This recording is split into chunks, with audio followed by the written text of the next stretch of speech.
11 kapal perang paling bahaya dan besar di dunia.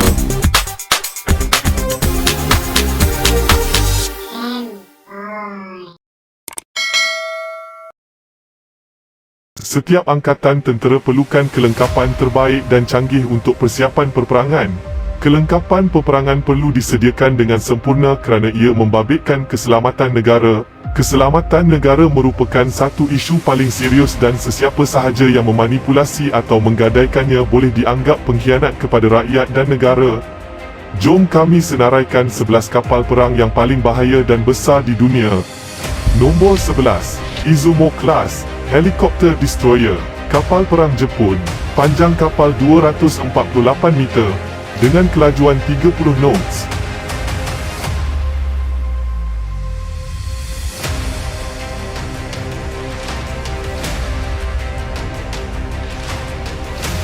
Nombor 10, Hero Class, Battle Cruiser, kapal perang Rusia, panjang kapal 252 meter, dengan kelajuan 32 knots.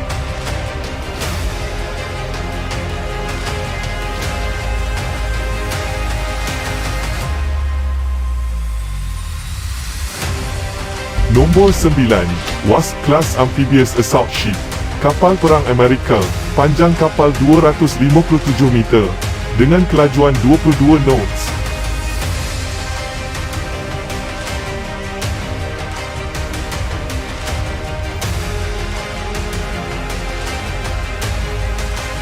Nombor 8, America Class Amphibious Assault Ship, kapal perang Amerika, panjang kapal 257 meter, dengan kelajuan 20 knots.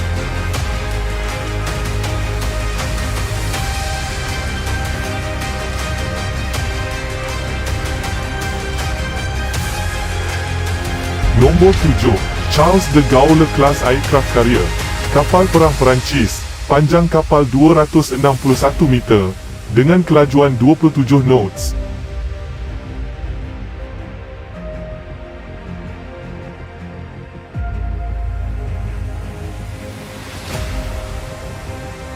Nombor 6, Clemenceau Class Aircraft Carrier, kapal perang Perancis, panjang kapal 265 meter, kelajuan 32 knots.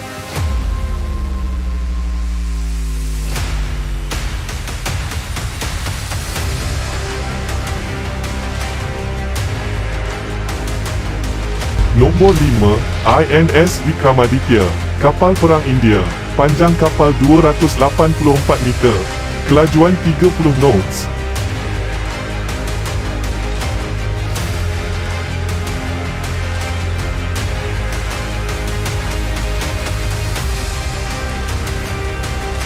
Nombor 4, Chinese Liaoning, kapal perang China, panjang kapal 304 meter, kelajuan 32 knots.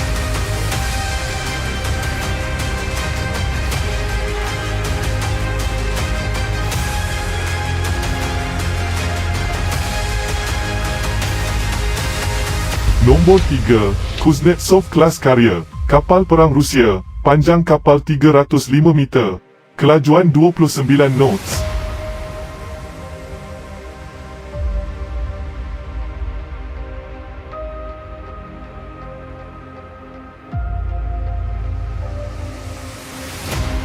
Nombor 2, Nimitz Class Aircraft Carrier, kapal perang Amerika, panjang kapal 332 meter, kelajuan 30 knots.